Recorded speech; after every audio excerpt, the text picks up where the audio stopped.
Por lo que se ha visto, la verdad es que investigar o trabajar sobre el proceso del viaje que realizaron infinidad de obras artísticas desde España hasta Estados Unidos es un campo de estudio realmente complejo, muy opaco desde muchas perspectivas, sobre todo cuando uno se enfrenta ante la documentación, no solo porque estas son poco claras muchas veces, sino también porque en ocasiones no son vedadas, que es algo que creo que se puso de manifiesto esta mañana. En este sentido, bueno, realmente lo que hacemos en ocasiones parece ser una labor un tanto detectivesca, buscando en diversas fuentes, pero es muy enriquecedor y lo que se evidencia al final es que es necesario cotejar las fuentes, la información que extraemos sobre todo desde España con la que podemos extraer de Estados Unidos, porque son como dos piezas del mismo molde, el negativo y el positivo de las mismas operaciones. En este sentido, mi granito de arena en este campo de estudio, de investigación, o el que vengo a traer hoy en día, es el que me ha llevado a investigar lo que ocurrió en el ámbito eclesiástico. Mi punto de partida era esta reflexión. A principios del siglo XX, que es el momento en el cual empiezo a moverme, principios del siglo XX hasta el año 36, bueno, hasta donde las fuentes me han permitido investigar, buena parte del patrimonio histórico-artístico español estaba en manos de la Iglesia. Por tanto, el planteamiento era este. Una de las vías de salida fundamentales de cara al mercado americano hubo de hallarse necesariamente en el ámbito eclesiástico. Por esta razón me aventuré a investigar en la documentación eclesiástica, tomando como punto de partida sobre todo las diócesis de Castilla y León, que al ser tan numerosas, estamos hablando de 11 catedrales, sus respectivos cabildos y obispos, pues ofrecen un marco, un ámbito de estudio que pienso que puede ser bastante ilustrativo. Bien.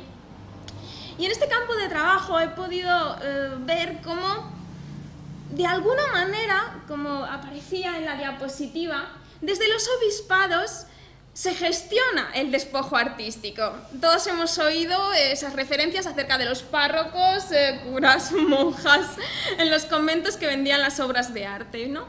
Pero por lo que yo he podido ver en la documentación, desde 1900 hasta los años 40, incluso en ocasiones, cuando algunas diócesis me lo han permitido, 50, he podido observar cómo en la mayoría de los casos, las operaciones de despojo artístico se gestionaban desde el obispado. ¿Bien? Es decir, que constantemente llegaban solicitudes por parte de párrocos, de iglesias, de abadesas, de priores, solicitando autorización para vender. ¿Bien? Y la verdad es que estas demandas son bastante ilustrativas porque nos ofrecen una serie de pautas, como he procurado recoger, acerca de cuál era este modus operandi, cuál era la práctica que se seguía en esta suerte de operaciones.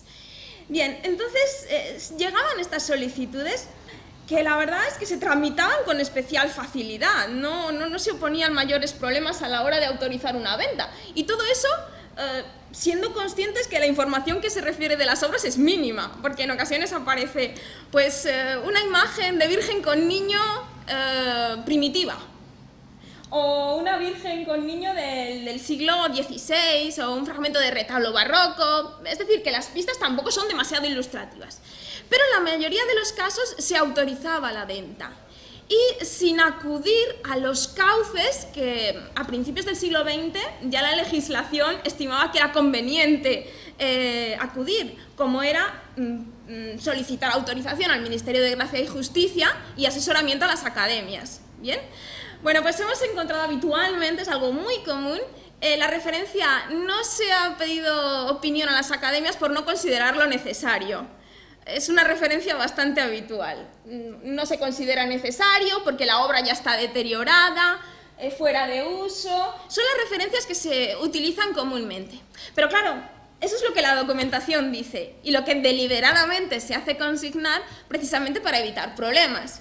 Pero en ocasiones te encuentras con la sorpresa de que esas obras deterioradas, fuera de uso, sin gran valía artística, pues puede ser un tapiz impresionante de principios del siglo XVI donado al cabildo en ese momento por el obispo Fonseca o a saber, ¿no? Entonces hay que tener mucha cautela con lo que dice la documentación porque uno se encuentra verdaderas sorpresas en este sentido. Entonces llegaban constantemente solicitudes para enajenar, desde el obispado se revisaban, se daba la autorización oportuna, en ocasiones se requería más información.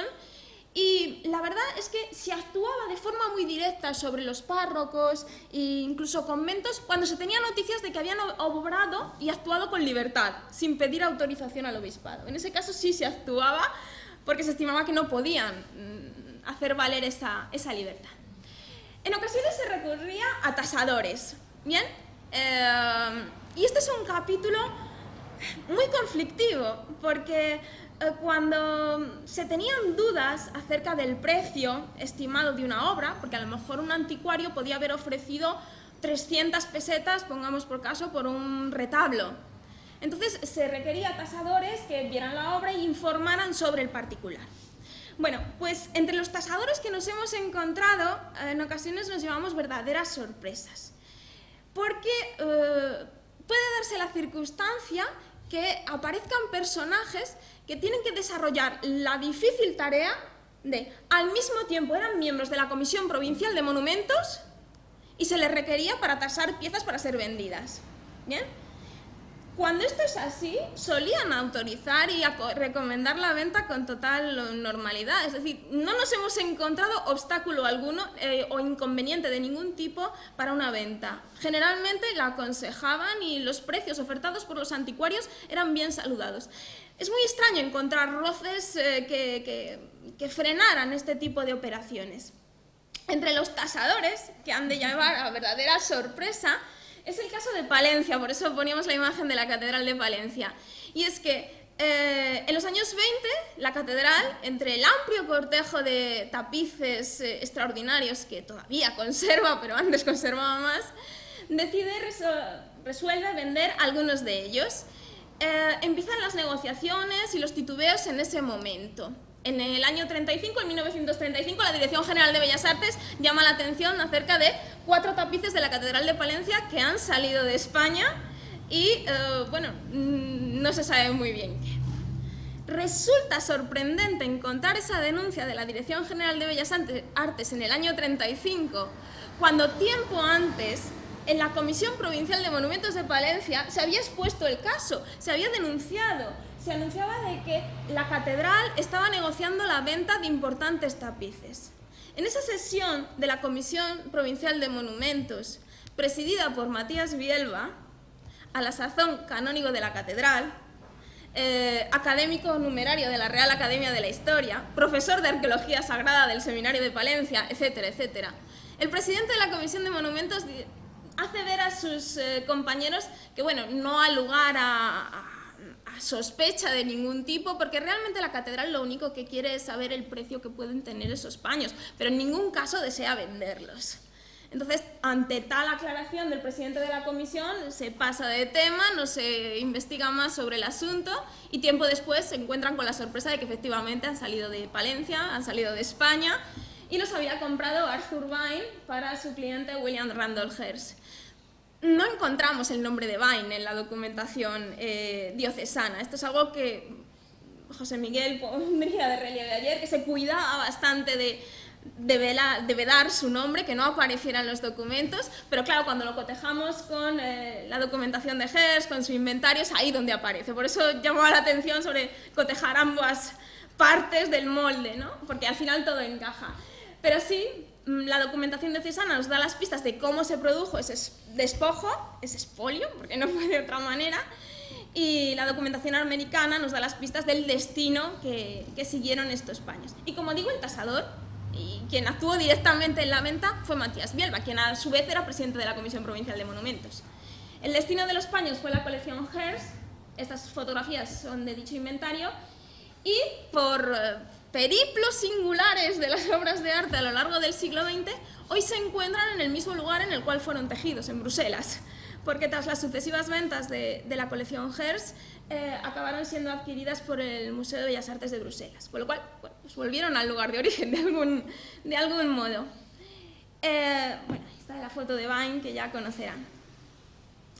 En torno al precio y los tasadores, hemos visto a un miembro de Comisión de Monumentos que habitualmente aparecía como tasador, como perito, para informar acerca de las piezas, su precio y su valor, y aconsejando incluso su venta. Pero en otros casos nos llevamos verdaderas sorpresas, porque, y creo que la venta de la reja de la Catedral de Valladolid fue bastante representativa, porque el perito que el Cabildo solicitó para que informara sobre el valor de la pieza era el cerrajero de la ciudad, un cerrajero, que estimó la calidad de la pieza al peso, y así aparece en la documentación. El señor Cid de esta ciudad valorando la verja en 80 o 90 céntimos el kilo. Se valoró al peso, no las cualidades estéticas, porque no aparecen en ningún caso, sino, bueno, lo que el cerrajero estimó conveniente. Detrás de la venta se encontraba asimismo Arthur Vine, nuevamente no aparece en la documentación diocesana, pero claro, hemos encontrado estas pistas acerca de cómo se produjo el negocio. La reja ya estaba retirada porque el arzobispo había decidido dotar de mayor diafanidad, de un espacio mucho más amplio la catedral. Con ello, hablaremos luego de ello, no solo se eliminó la sillería del coro, también la reja, entonces estaba ya desmontada cuando se vende. Junto con ella una colección de hierros sueltos e inservibles. Una reja que Hertz, cuando le llegó, no sabía ni qué hacer con ella. Estuvo ahí depositada en el almacén portuario de Nueva York durante bastante tiempo, hasta que salió a la venta sus colecciones, y entre ellas estaba la reja, y en los años 50 pasa al Metropolitan y está, bueno, pues como se ve ahí, todos saben, instalada, pero parcialmente, porque está cortada en los extremos, dado que no era viable su instalación completa. En cuanto a la forma de enajenación que hemos podido reconocer, habitual, era común vender lotes completos. Esto lo encontramos habitualmente. Así, dando un salto en el tiempo, vemos como en el año 42, en el Hospital de San Bernabé de Palencia, se venden toda esta serie de obras, un descendimiento, siglo XVI, bueno, tasado en 4.400 pesetas, varias piezas del siglo XVI y XVII, escultura preferentemente. Piezas que en este caso habían sido evaluadas por el secretario de la Comisión Provincial de Monumentos, Ramón Revilla Bielba, que era sobrino del primero, sobrino de Matías Bielba, y en este momento ocupaba el cargo de secretario de la comisión. Dio su visto bueno y se vende el lote. Estas ventas en lote son bastante habituales. Además, no es que fuera común vender grandes lotes de piezas, sino que cuando se obtenía un provecho sustancioso en una venta, vemos como en algunos centros siguen vendiendo, cada vez más. Entonces, lo que en principio parecía ser un móvil de necesidad por obras que eran precisas en el convento, como ocurrió en el convento de Santa Clara de Palencia, en principio vendieron unas alfombras a inicios del siglo XX, los primeros años, 3 alfombras por 13.000 pesetas. ¿Bien? 3 alfombras, entre ellas se encontraba la famosa alfombra del Almirante, que está en Filadelfia, en el Museo de Arte de Filadelfia. Para la época eran cifras importantes, 13.000 pesetas por 3 alfombras. La verdad es que si lo comparamos lo que se pagaba por las tablas pintadas o retablos incluso, era una cifra importante. Entonces, lo que en principio era salvar una necesidad se convierte en una pauta común para satisfacer las arcas diocesanas, y además así se hace ver, porque en este convento se fueron sucediendo las ventas en un espacio de tiempo relativamente breve, de tal suerte que buena parte de sus tapices y alfombras están fuera del centro. Otro detalle curioso respecto a estos precios y tasadores es que en ocasiones poco menos que se dejaba el rebaño al amparo de los lobos, porque encontramos en la documentación incluso cómo es el precio que han ofrecido los anticuarios. Entonces, como lo han visto y lo han valorado y lo han apreciado en tal cantidad, pues bueno, ha de resultar provechoso. Los tasadores eran los propios anticuarios, los propios que estaban haciendo el negocio, es decir, no podían ofrecer una gran cantidad, sino que tenían que satisfacer sus intereses particulares. Y bueno, esa referencia, por ejemplo, en Villasexmir, que es ratificada por el obispo y ratificada por el nuncio, la la venta de un retablo es que ha sido visto y tasado por concienzudos anticuarios en 5.000 pesetas. Los anticuarios muy concienzudos habían valorado que era eso lo que valía el retablo y desde luego se vende. Una de las formas de enajenación más recurrentes era la subasta. Pienso que todos hemos oído algunas referencias, por ejemplo, con algunas entrevistas de Eric el Belga, afirmaba cómo en los palacios episcopales, en los años 60, 70 incluso, se realizaban subastas a puerta cerrada donde se reunían anticuarios. Bueno, claro, esto de probarlo documentalmente yo creo que es misión imposible, bueno, pero se podrá hacer. Lo cierto es que en la primera mitad del 20 yo he encontrado referencias de que se hacían subastas, efectivamente. En distintas diócesis, además. Incluso, a veces llegan peticiones para vender obras y desde el obispado se contesta que mejor se espere a subastarlo, que es como se obtienen mejores beneficios.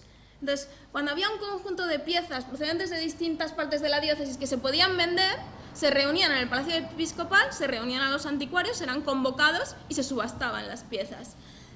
Así se contesta, por ejemplo, las religiosas carmelitas de Medina del Campo, por parte del obispado. Si no urgiera mucho, espérense ocasión de venderlos en subasta, que es como se obtienen mejores resultados.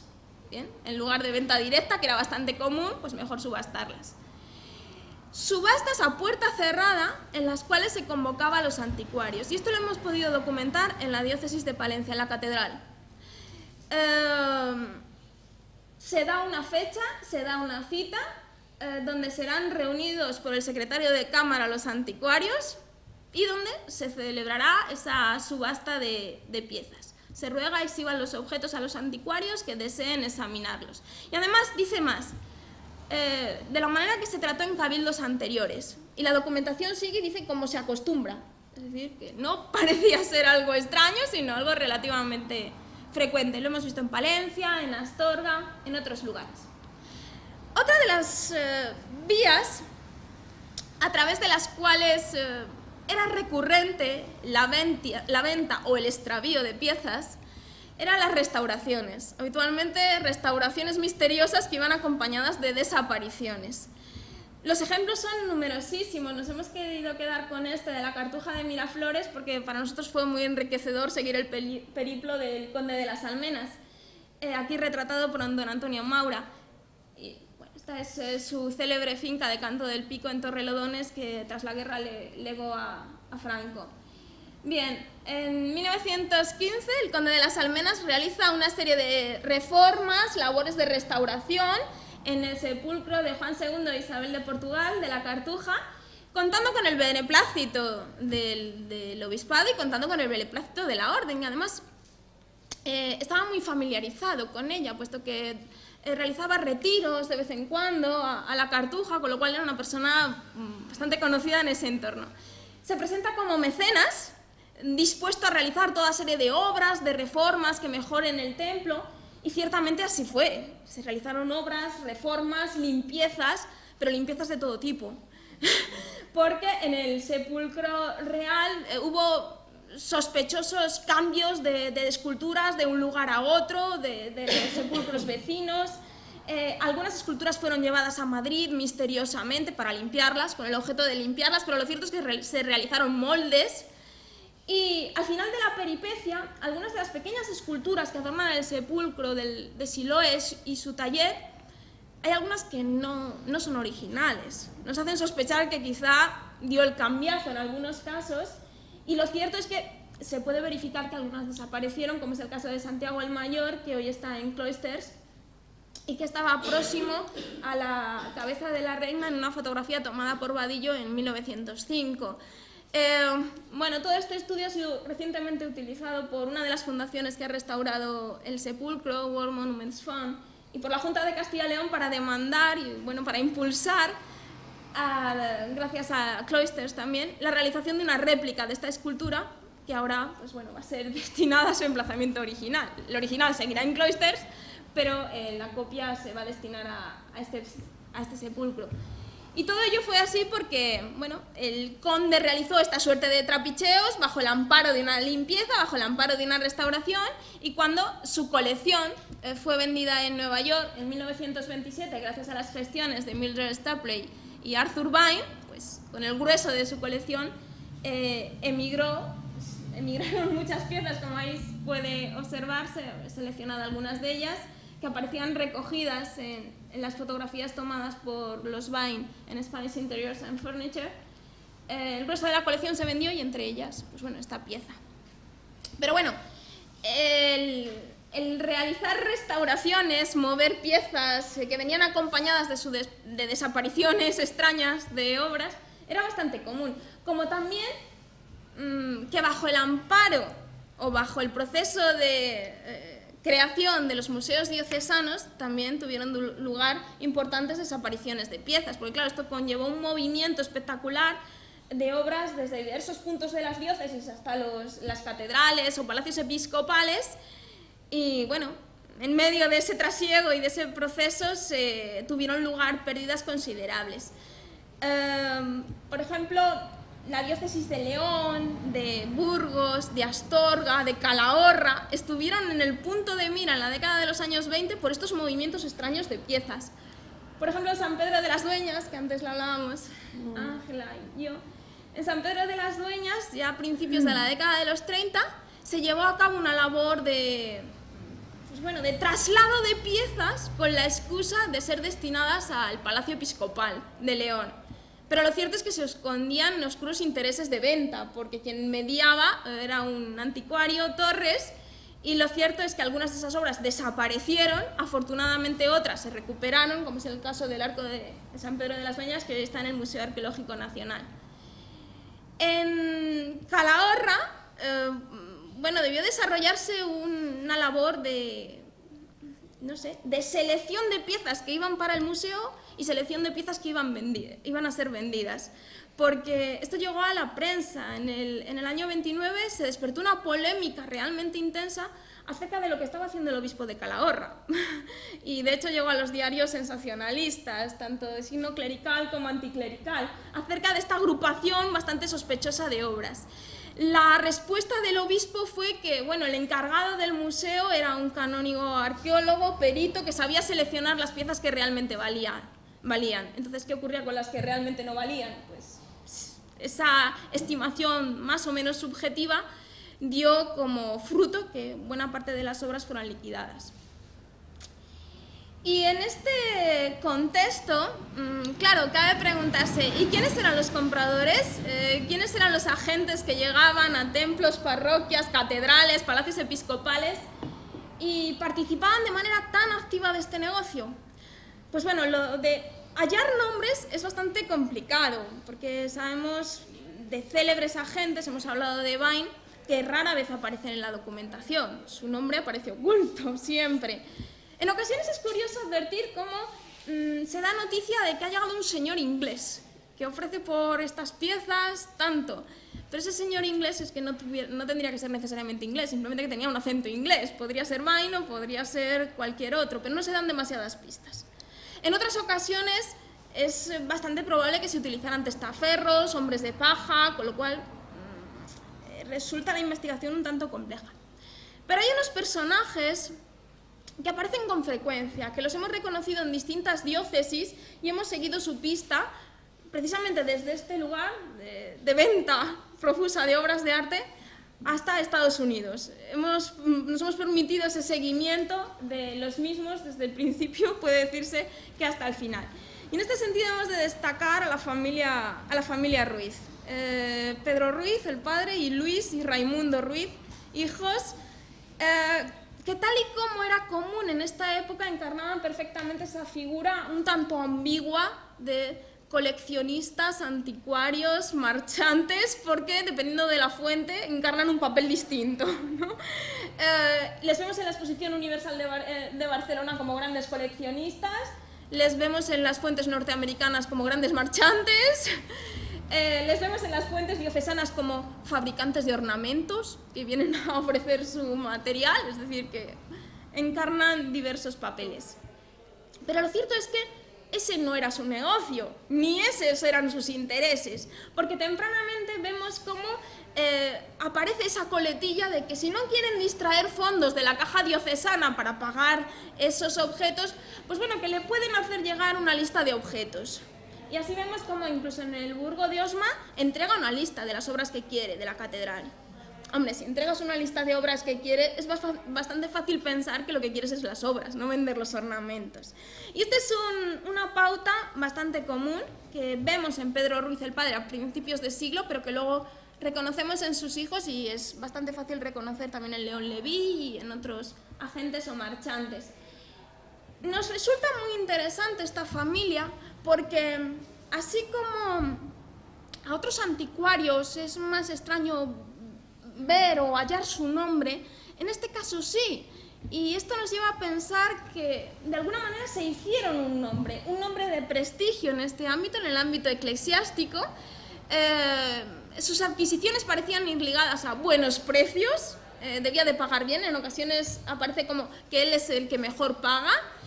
Y bueno, parece tener la libertad de entrar incluso en las clausuras. Entra en muchas clausuras y así lo hemos documentado, como en este caso en Paredes de Nava. A su hijo Luis Ruiz hemos encontrado una cita muy interesante, por ejemplo, en la diócesis de Segovia. Y es que, como ahí se ve, en el año 21, el párroco de Mejeces de Íscar envía una carta al obispo disculpándose, bastante enojado, porque ha vendido una serie de obras hace tiempo sin su permiso y que estas obras ya no las puede recuperar, porque se las vendió a Luis Ruiz, eran de la parroquia, no contaba con su autorización y que al parecer este señor las ha vendido en Nueva York. Bien. Inmediatamente aparece Luis Ruiz, que se pone en contacto con el obispo, con un tono muy amable y le hace ver que, bueno, que ciertamente aquellos objetos ya se vendieron, no los puede recuperar y que, bueno, que tampoco ofrecieron gran beneficio porque es que estaba en crisis en ese momento el mercado americano y no se pagaba demasiado. Bueno, es una falacia, estamos hablando de 1921 y como veremos en algunas de las ventas de los Ruiz no se ofrecía poco dinero por las piezas, algunas de sus subastas fueron espectaculares. Pero bueno, él dice que bueno, no es mucho el beneficio y para paliar un poco el asunto dice que, bueno, que sería gustoso para él ofrecer un donativo. Bien, un donativo estimamos que generoso, porque a fin de cuentas era ahí donde tenía su mercado. Raimundo Ruiz puede decirse que de alguna manera fue un gran maestro de ceremonias del mercado de arte entre España y Estados Unidos. Y de hecho así nos lo presenta Frédéric Marès en sus memorias, donde nos dice: fue uno de los primeros anticuarios que supo tener contacto con el exterior. Cuando la exportación no se controlaba mal. Exportó mucho y bueno. Y es cierto, exportó mucho y bueno, muchísimo. Él nos lo sitúa en la calle Barquillo de Madrid, en la calle Barquillo número 8. Su hermano Luis Ruiz estaba próximo en la carrera de San Jerónimo, con lo cual era el corazón del mercado de antigüedades madrileño. Y sí, tuvieron la perspectiva de abrirse al mercado norteamericano y además en un periodo de auge del gusto español en Estados Unidos. Ellos hicieron el negocio de su vida en la década de los años 20. De estas pistas, de sus trapicheos, de sus negocios, hemos visto lo que ocurre en las diócesis, donde a veces les encontramos. Cómo hacían este viaje es la noticia que encontramos acerca de una expedición furtiva que fue denunciada por el Ministerio de Asuntos Exteriores. Y es que se tuvo noticia en España de cómo un vapor Chicago iba a salir de Burdeos con una carga extraordinaria de obras de arte. Era un vapor correo que además trasladaba pasajeros, 400 pasajeros, y en la nave se afirmaba que, pues bueno, como ahí viene, una carga de hasta 4.500 objetos, entre ellos un cuadro del Greco, 12 pinturas, varias esculturas y una sillería del coro. ¿Bien? Claro, él había pedido autorización para exportar 613 objetos, con el propósito de celebrar una exposición en Manhattan. Sí, una exposición y una venta. Lo mismo hizo el conde de las Almenas, llevó las obras con motivo de una exposición que era la antesala a la almoneda, ¿no? Esta noticia es muy interesante porque nos da la pista de cómo salían las obras subrepticiamente, en la mayoría de los casos de forma clandestina y muy ligadas al negocio de antigüedades internacional, porque en este caso lo mantenía con un anticuario francés y con un anticuario neoyorquino que tenía su sede en Lexington Avenue. Habían negociado entre los tres la exportación de esta gran carga con destino al mercado neoyorquino. No fue la única vez en la cual Raimundo Ruiz vio sus negocios puestos en tela de juicio, frustrados. Y es que a fines de la década de los años 20, en 1929, hubo una campaña extraordinaria de ventas de obras de arte en todas las diócesis, la verdad. Lo he reconocido en la mayoría de ellas, pero en Burgos fue espectacular. Hasta tal punto que llegó a ser denunciado en la prensa, dadas las ventas consecutivas, que un representante de la diócesis había recorrido los pueblos de la provincia acompañado por un anticuario y que iban comprando piezas. La verdad es que en ese momento y en esas denuncias no se da demasiadas pistas sobre el anticuario, pero es que poco después en Vitoria le son detenidas a Pedro Ruiz unas piedras procedentes de Cerezo de Río Tirón. Esta portada románica le es detenida en Burgos. Ahí están las denuncias que se vertieron desde la Real Academia de Bellas Artes de San Fernando, donde se viene a decir que toda la provincia está siendo víctima de una especie de gran almoneda, de una almoneda espectacular en la cual están participando los representantes eclesiásticos, ¿bien? De manera muy, muy directa. Las denuncias, pues bueno, suscitaron toda una campaña de prensa, como he dicho, muy intensa, donde diarios clericales como El Debate salieron a la defensa diciendo que, bueno, que esas piedras...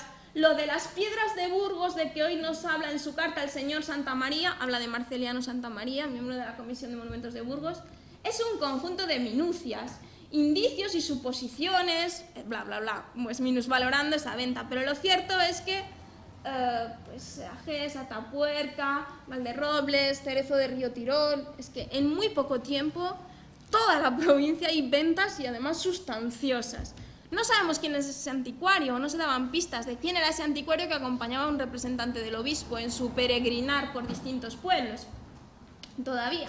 Pero lo cierto es que la polémica fue muy sustanciosa, porque suscitó un debate acerca, nuevamente, de las posibilidades legales de la propiedad privada cuando se referían a bienes artísticos. Entra nuevamente en debate el tema de la propiedad privada de la Iglesia, que fue algo así como el caballo de batalla de las primeras décadas del siglo XX. El hecho de ser recorridos los pueblos de la provincia de Burgos por un anticuario acompañado por un secretario de la oficina de la diócesis, bla, bla, bla, bla. Es decir, que habían ido recorriendo los pueblos adquiriendo piezas. Entre las obras o conjuntos de obras que adquiere está esta portada de Cerezo de Río Tirón, que había sido reproducida por Kingsley Porter y que se llevaron del pueblo en contra del vecindario. Tuvo que actuar hasta la autoridad gubernativa, ir el gobernador civil, la benemérita, para poder llevarse las piedras, porque el vecindario es poco menos que se había amotinado para impedirlo. Pero se lo llevaron los representantes diocesanos argumentando que iban a ir destinadas al Palacio Episcopal, al Museo Diocesano. Lo cierto es que desaparecieron, las había adquirido, como veremos, Raimundo Ruiz. Las piedras son detenidas en Vitoria y en el momento que se detienen esos cajones por la autoridad gubernamental, pues se requisan, son trasladados a Burgos y hoy se encuentran reconstruidos en el Paseo de Isla. Lo curioso de la operación es que el arco fue detenido en Vitoria a tiempo, pero otras partes del edificio no. Es este relieve de la Epifanía, que también había sido reproducido por Kingsley Porter. Este sí salió. Hoy se encuentra en el Metropolitan de Nueva York, en Cloisters. Y aquí, que después de todo ese periplo de ventas por la diócesis, del representante eclesiástico, de un anticuario que no se sabía quién era, y de las piedras que finalmente son detenidas, algunas de ellas al menos, aparece Raimundo Ruiz ante la Dirección General de Bellas Artes reclamando su mercancía, diciendo que esas piedras son suyas, que él las ha pagado y que se las devuelvan. Entonces, bueno, aparece el personaje que estaba escondido detrás, que hasta ese momento no sabíamos quién era, demandando su obra, pero bueno, lo cierto es que no lo consigue y hoy la podemos ver reconstruida en el Paseo de Isla de Burgos. Estos son los restos de la ermita de la cual proceden, lo que queda hoy. Nada. Es Cerezo, Cerezo de Río Tirón, las ruinas de la Llana. Raimundo Ruiz aparece también en el Burgo de Osma, igual que había aparecido su padre, nuevamente con el mismo argumento, vendiendo, comprando ornamentos, en este caso en el año 26, pero este negocio nos resulta especialmente interesante porque aquí le vemos como no actúa solo, sino asociado con otro anticuario, Sopeña, porque es Sopeña el que aparece en principio tratando de adquirir las obras y luego el giro con las 4.000 pesetas que debían de pagar por todo lo que habían adquirido lo remite Raimundo Ruiz. Y además, a nombre de una sociedad, está escrita tal cual aparecía en la documentación, Spanish Antiques Hall. Con lo cual, pues bueno, es un conjunto de sociedades donde entraba en juego distintos anticuarios, tanto nacionales como extranjeros, neoyorquinos preferentemente. De las ventas de los Ruiz, Pedro, Luis y Raimundo en Nueva York, la verdad es que antes decíamos que de alguna manera dominaron la década de los años 20. Puede decirse que lo que fue la venta de mobiliario, tapices, artesonados, esculturas, tejidos, escultura, en gran medida se hicieron un nombre, y un nombre importante. He aquí la lista de ventas. Son muchas. Pensemos, entre 1919 y 1936, todas esas ventas en Clark, Anderson, American Art, y cada una de ellas como mínimo ofrece 500 y pico lotes. Si multiplicamos, la cifra es extraordinaria. No quiero decir con ello que desvalijaron el país, pero contribuyeron sustancialmente a ello. Bueno, una sucesión de ventas, sobre todo muebles, artesonados, tapices, escultura, y además piezas...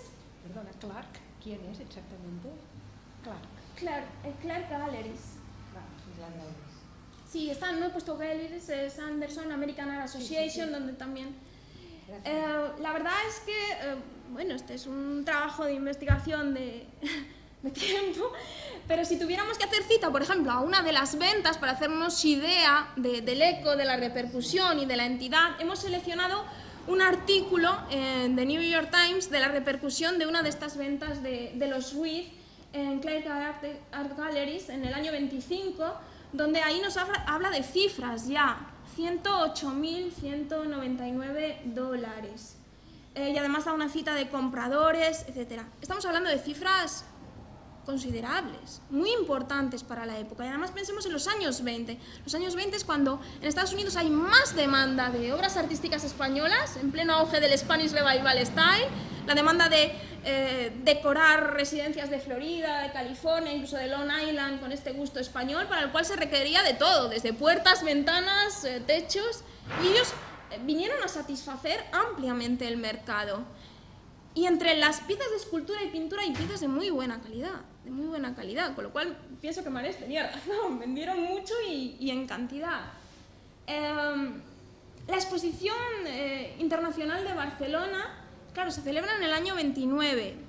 En esta exposición concurren numerosas piezas de los Ruiz, ¿no? Y en el catálogo editado por el Duque de... Está en la inauguración de la exposición, en el catálogo editado por el Duque de Alba, aparecen numerosas piezas, esculturas, tablas, algunas tablas de Berruguete, etc. Piezas que después desaparecen. Pero claro, tampoco podemos interpretar plenamente como que utilizó la exposición de Barcelona como escaparate para el mercado internacional de arte, porque llevaban ya años vendiendo sus productos, su mercancía en Estados Unidos, llevaban ya una larga trayectoria. Pero qué duda cabe que estas exhibiciones de gran repercusión internacional vinieron a, pues bueno, a satisfacer sus intereses. Creo que en algún momento se ha hablado de cómo se utilizaban las exposiciones y algunas publicaciones también como galerías de arte, ¿no?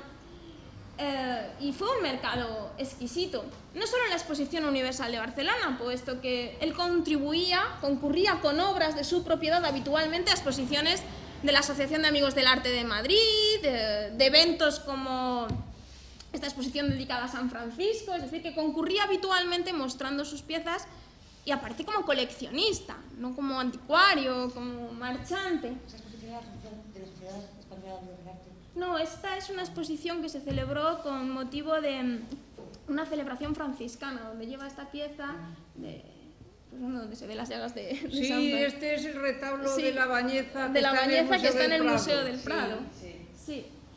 Que también... Bueno, que no es de la Bañeza, pero bueno, Ya, de pero eso si es otra llamas historia. Sí. Claro, llevarnos a hablar de su hegemonía en el mercado neoyorquino de antigüedades en los años 20 nos lleva a pensar en Hearst, que en aquel momento era el gran acaparador o uno de los principales acaparadores de antigüedades españolas, y qué duda cabe que estas ventas vinieron a engrosar sustancialmente su colección. Y este es un detalle a tener en cuenta. No solo lo hizo a través de la adquisición directa, concurriendo a través de sus agentes en estas subastas, sino que algunas grandes galerías de Nueva York concurrieron a esas subastas de la familia Ruiz. Es el caso de French & Company. Compró muchas piezas de los Ruiz que luego vende a Hearst y a otros coleccionistas, con lo cual Hearst llegó a pagar precios increíbles por piezas que los Ruiz habían sacado de España por ínfimas cantidades. Ya hemos visto antes que decía, bueno, es que no me han reportado ningún negocio. Bueno, eso sería para verlo. Ahí tenemos a Hearst y su alter ego para la gran pantalla. Tanto Hearst Castle como, ahí se ve una de las estancias, Assembly Room, en California, como Clarendon House, su apartamento en Nueva York, claro, son ejemplos emblemáticos de este gusto ecléctico, exuberante, donde ese revival del gusto español tiene especial peso. Es volver a la decoración con tapices, cerámica, mobiliario de tipo español en muchos casos, grandes artesonados, y estas ventas vinieron a satisfacer. Hearst... Sí. Voy.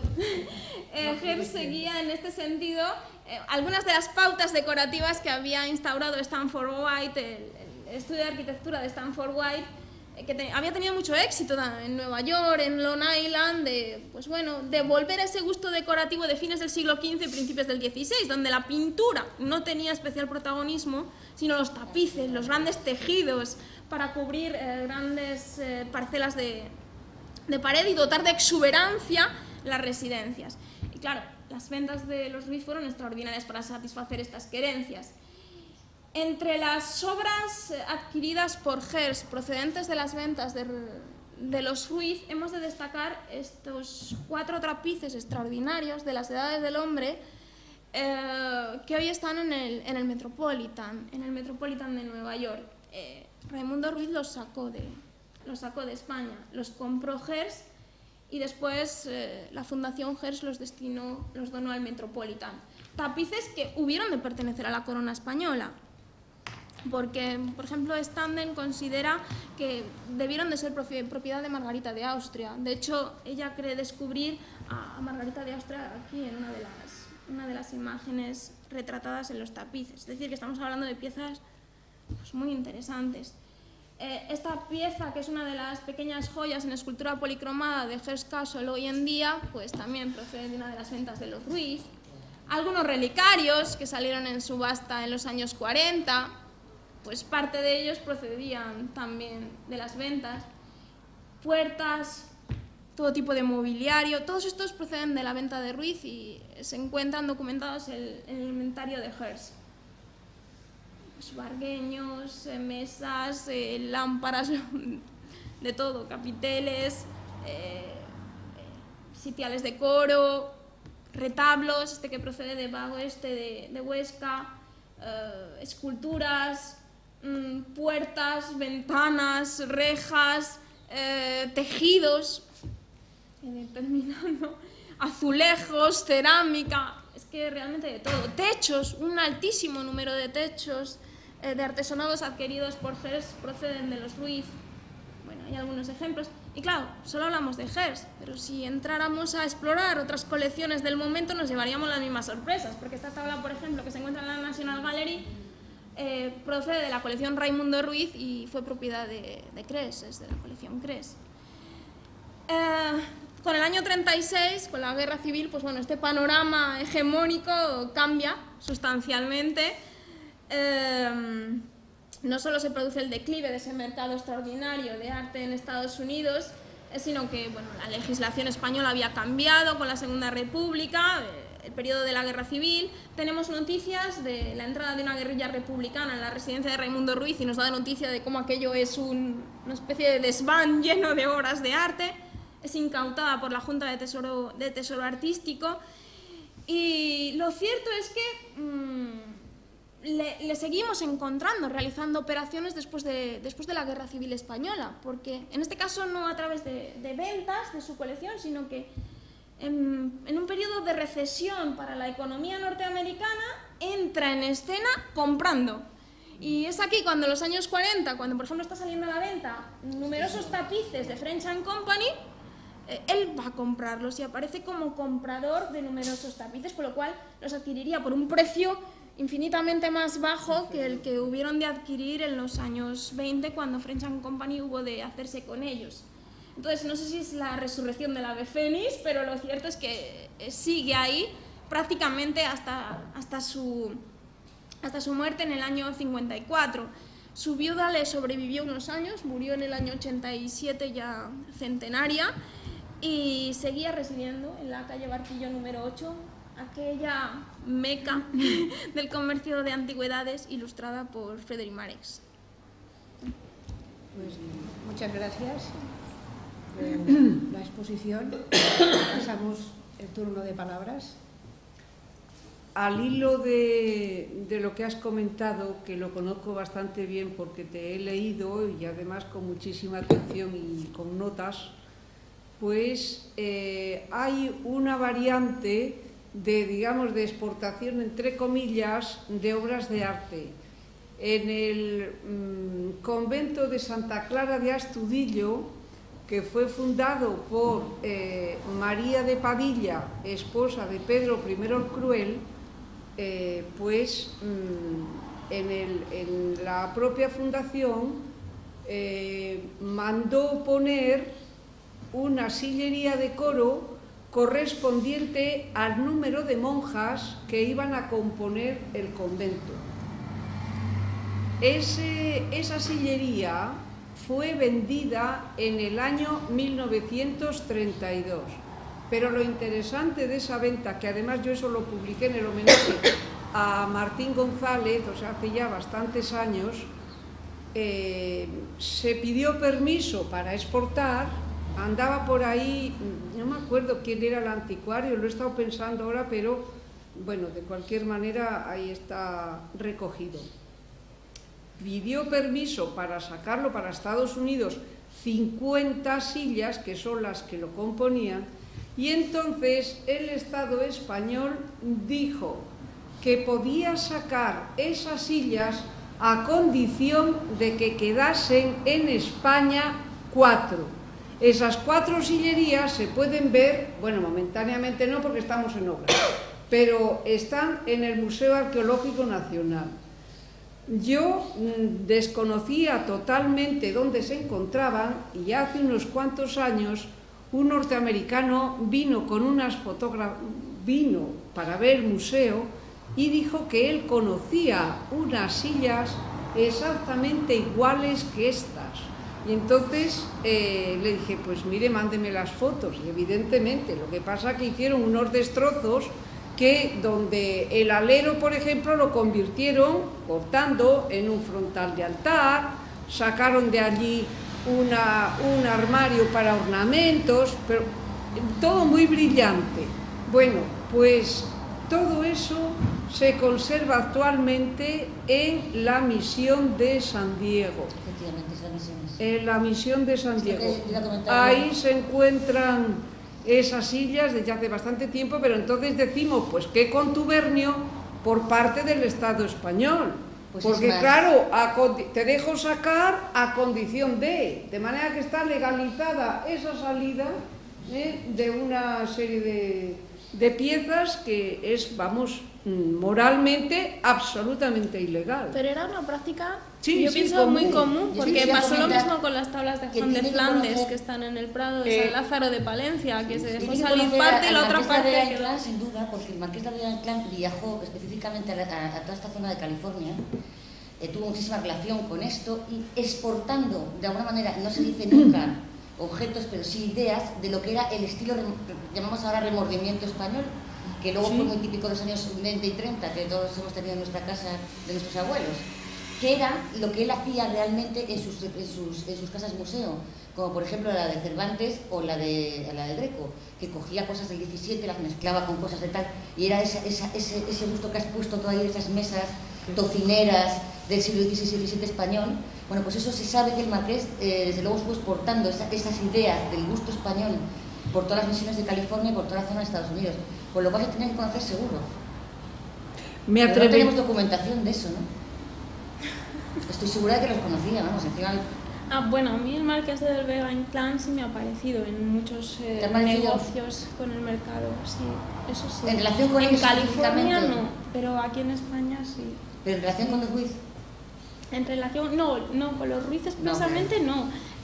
Comprando obras que luego desaparecen, como lo que preguntaba esta mañana, que es muy sospechoso que compre una portada y en los mismos años el tímpano vaya por un lado y la portada vaya por otro, cuando él la adquiere, y además contando con el apoyo y el respaldo de Huntington y del rey, de Alfonso XIII, la destina al museo, y la otra obra, el tímpano desaparece y va a parar a manos de Gers. Es muy extraño, muy sospechoso. Además, teniendo en cuenta que ese tímpano, por ejemplo, lo vende Arthur Vine, Huntington envía Vine a España, él es amigo de Huntington, es decir, que se tenían que conocer todos. Y pues a mí se me ocurre, al hilo de lo que comentaste antes, de los tapices estos de la Catedral de Palencia, si un tapiz que ha estado en el Museo Arqueológico Nacional, que ahora está en restauración o depositado, no sé qué, en la fábrica de Santa Bárbara, no podría pertenecer también a ese grupo, porque estilísticamente es igual. Entonces no me extrañaría nada que hubiera salido de esa manera. Se vendieron muchos tapices en ese momento. Y además a mí me llama la atención... Es que por aquel procede de Palencia, el de Madrid. A mí es que lo que iba a decir es que me llama mucho la atención que ahora, bueno, es la escultura, pintura, la que parece que ha alcanzado ese estadio privilegiado, heredero de esa filosofía decimonónica. Pero los tapices y las alfombras a principios del siglo XX estaban muy... Se valoraban mucho, ¿no? Las ventas... Claro. Es ahí cuando empieza todo el tema de los textiles, claro. No, pero... La alfombra esa de Filadelfia, que se ve de arriba abajo y que hasta le queda... Yo, por lo menos cuando la vi, le quedaba corto el techo. Bueno, es que es una cosa increíble. Tenemos una birrina allí de almirante en el museo que al lado de eso dice, pero bueno, qué horror, no, qué maravilla. En el siglo XVI eran los tapices, claro. Las pinturas no se exponían, en el XVII siguen teniendo especial prestancia, pero ya a partir del XVIII es cuando empieza a decaer esa decoración con tapices. Por la entrada de las academias se empieza a valorar más pintura, escultura, como las sacrovaloradas bellas artes, ¿no? Ten en cuenta que el tapiz se desplaza un poco. Sí, pero luego paralelamente en ciertos ambientes sigue manteniendo su valor, en la corona, en las celebraciones eclesiásticas. Pero sobre esto quería decir que lo de las artes industriales, que se está revalorando, y después ahora no recuerdo bien si es el año 1916 o 18, que la Hispanic Society promociona una macro exposición sobre tapices del Palacio del Pardo. Entonces, y que tiene éxito de público, ¿no? Entonces, esta exposición también va creando modelos, ¿no?, para futuros coleccionistas. En el año 17. 16 o 17, sí. Y después otra cosa que me ha parecido muy interesante, tu disquisición sobre esto, y estaba pensando que sería muy interesante que tú, pues en Valladolid, es la zona que tú has trabajado, ¿no?, León, toda Castilla, ¿no? O sea, he leído tu libro y realmente está muy documentado. Pero, por ejemplo, desde Barcelona yo he manejado algunos documentos de las comisiones de monumentos históricos, y hoy en día las tenemos digitalizadas todas a través de la Academia de San Fernando, y que proporcionan una información extraordinariamente valiosa sobre algunos aspectos que te has referido a la primera parte, Y después, en cuanto a la segunda, en cuanto al comportamiento de anticuarios y demás, también en la Academia de Sant Jordi, en Barcelona, tenemos documentación de primera mano, que falta bastante por estudiar, sobre la comisión exportadora de objetos, en la cual hay de todo, o sea, hay desde alfombras, muebles, pintura, pintura antigua, pintura contemporánea, etc., ¿no? Entonces, que estas fuentes documentales, estos dos grupos son muy interesantes para ir completando una red, ¿no? O sea, un network, ¿no? O sea, una red. Sí, hay que encajarlos. Has mencionado a un Torres. Arcadio Torres? Arcadio Torres y Emiliano Torres. Arcadio Torres aparece muchísimo, por ejemplo, en la diócesis de Palencia en los años 40, compra de todo, frecuentemente. Y además, algo que a mí me ha llamado mucho la atención es que cuando aparece como comprador Arcadio Torres, habitualmente aparece como tasador Ramón Revillabielba. Y siempre acata los precios de aquel, los da por buenos. No quiero decir con ello que exista un maridaje, pero lo cierto es que concurren en muchas solicitudes y negocios que se resuelven en esos años, en la década de los años 40. Pero esos nombres a veces llevan un tapujo, porque no se recoge en las documentaciones de museos. O sea que ellos guardan su nombre y luego sale a la palestra otro. Por ejemplo, en el arco de San Pedro de las Dueñas. No aparece recogido uno diferente allí, fíjate. Esto es, eso es. Sí. El instructor cobra 2 reales y nosotros se la pagamos. Claro. ¿Tú sabes si hay alguna investigación seria sobre el papel de Eric el Belga? Sobre Eric. Porque a mí me parece fascinante desde el punto de vista horrible, claro. Pero creo que Eric el Belga era un asalariado, o sea, trabajaba a las órdenes de... Parece que trabajaba por encargo, ¿no? Desde el encargo. ¿No? ¿Hay alguna investigación, sabéis de...? ¿De qué es? El año pasado hablamos de la Eric el Belga dice que está nunca en la cárcel. ¿Cómo? Perdona, más Eric el Belga dice que no está nunca en la cárcel. Eric el Belga ha estado en la cárcel. Claro que ha estado en la cárcel, no sé si en la poder estuvo, no sé, en estuvo. Y la historia es la siguiente, por eso del encargo. A Eric el Belga se le protegía. Se le protegía, pero desde el ministerio, cuidado. Eric el Belga sabía cosas que no podía decir. Yo cuento la historia que sé de rebota, además por una tontería muy grande. Le metieron en la cárcel y él fue una cosa muy rara, que le llevaron a un hospital penitenciario porque era diabético, es diabético. Nunca llevaban a los diabéticos a un hospital penitenciario. El hospital penitenciario se está muy cerrando.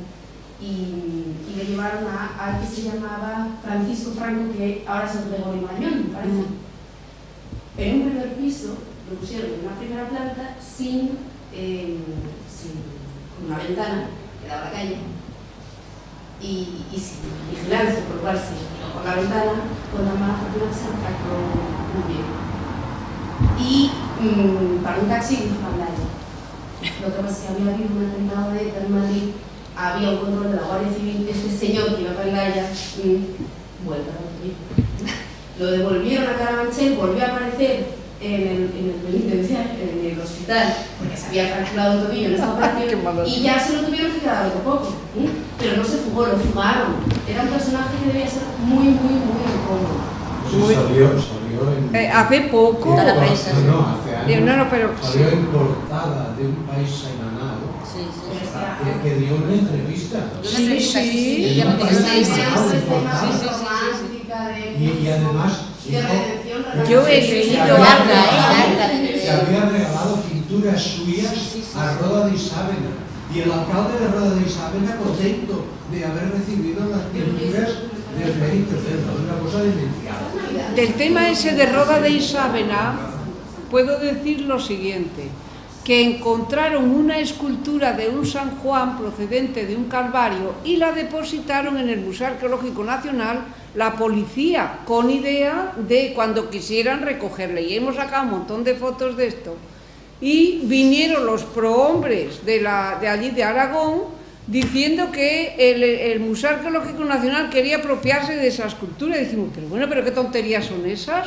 Pero si la depositó aquí la Guardia Civil, vamos, la policía, y se la llevaron cuando quisieron, pero quisieron hacer constar como que el Estado era así como un filibustero, cuando ellos recuperaron la estatua cuando la quisieron recuperar. Bueno, y lo que yo nunca he entendido, y esto cuando yo estaba en la Junta ya empezó a pasar, pero nunca saqué la clara que pasó con la arqueta de San Martirián de Bañolas, que al final se encuentran las piezas y se compran. Se compra, sí. Cuando Estaba el Orza por medio, ¿no? Me parece, ¿no? ¿O no?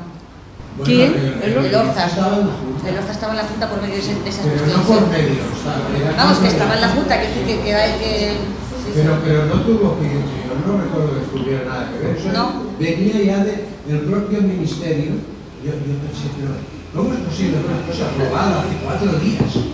Y decían que es que el actual poseedor lo tenía, o sea, no era culpable. Era culpable de buena fe. Que no había comprado de buena fe, que era una señora de Holanda. A esa señora de Holanda le vendió todo, porque lo que robó de el buena Museo Diocesano de Tarragona se lo vendió esa misma También. señora. Bueno, pues el ministerio vendía que esta señora, como que lo había comprado de buena fe, sí, se le tenía que comprar y al final pues pagaron una cosa. Lo que pidió, porque en eso... Pero si esto hubiera sido un robo de los años 20, era un robo recentísimo.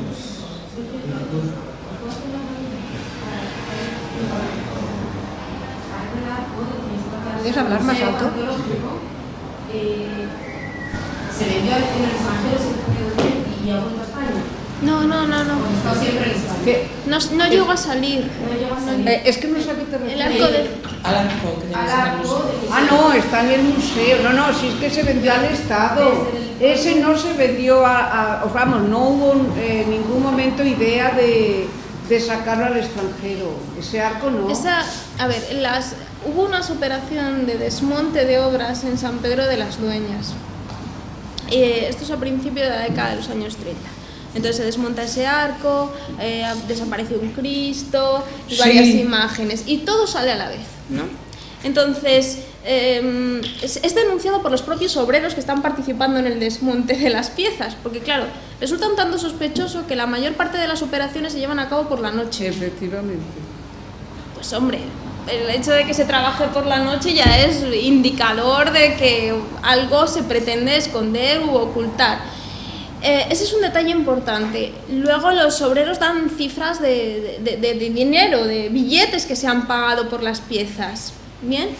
Otro detalle importante es que estaba el arquitecto diocesano y un anticuario presente. O sea, esas son las referencias que están presentes en ese desmonte de piezas varias que salen de San Pedro de las Dueñas, y la información con la que cuenta la comunidad y que se ofrece es que son destinadas al Palacio Episcopal de León. Pero claro, se cargan por la noche. Las operaciones se llevan a cabo con los focos de las camionetas. Pues es un poco a hurtadillas, ¿no? Y de hecho son trasladadas por la noche al Palacio Episcopal. Pero ahora que se sabe Entonces no vuelven a se hacer. denuncia, No, en están ese en el momento... museo. ¿Qué hace en el Museo Arqueológico? Está En ese- montado el arco, porque el arco que está allí, que yo he podido deducir, he podido deducir dónde estaba, que era justo la entrada a la sala capitular. Ahora tiene un arco de ladrillo absolutamente horrible. Pero Sí. por eso digo, porque no vuelven las cosas. Pero Lo bueno, que ¿tú ocurre- dónde estás? Lo En la que ocurrió es que el estratosfera. negocio... Ya ves ahí con ese arco. El negocio se frustró. La venta pretendía haber sido mayor y se frustró porque Pues se se lo denunció en la vendieron. prensa, salió en los Claro. titulares. Entonces, claro, el anticuario se vio en la prensa expuesto, que era lo que más se temía, salir en la prensa, porque se celaba muy bien este tipo de operaciones. Entonces, claro, expuesto a los titulares, lo que se hizo fue una negociación, pues, como de otro tipo que ha habido. Negociaciones, pues sale esto y se queda lo otro. Con las tablas de Juan de Flandes de San Lázaro de Palencia ocurrió lo mismo. Hay parte de las tablas están en el Museo del Prado. y además ahora les han expuesto, afortunadamente, porque estaban en depósito, y otra parte salió, pero fue una negociación que se... Y otra parte, y otra tabla de Juan de Flandes está en el Museo Arqueológico Nacional desde 1869. Oye, tenéis de todo menos cosas arqueológicas. Sí. Perdona que te lo diga. Vamos a ver, yo soy de las personas que cree que el nombre de Museo Arqueológico Nacional está mal puesto. Cuidado, Mosén Muriol escribe nocions d'arqueologia sagrada catalana. Sí, en un sentido muy amplio. Hasta el 18. Claro. Y la exposición esta de 1867 es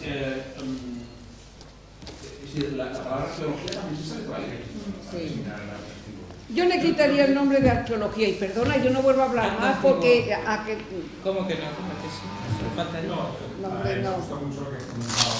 Yo creo que hay un tema que es interesante, que es ver un poco cómo cambia la actitud de la Iglesia frente a este problema. Es decir, hay una fase primera en que vende de forma descontrolada. Entonces, el problema sería decir quién es el propietario de la pieza. ¿Es el párroco? ¿Es la diócesis? ¿Es el obispo?